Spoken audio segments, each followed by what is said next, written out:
Sakit tenggorokan dapat menjadi pertanda awal dari pilek dan flu.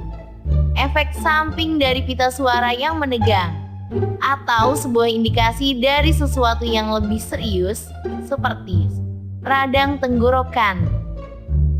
Terlepas dari apapun penyebabnya, sakit tenggorokan dapat benar-benar mengganggu.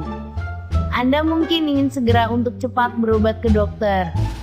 Tetapi ada beberapa tips, tindakan yang dapat Anda lakukan untuk meredakan radang tenggorokan. Nah, mau tahu penjelasannya? Simak video infografis berikut.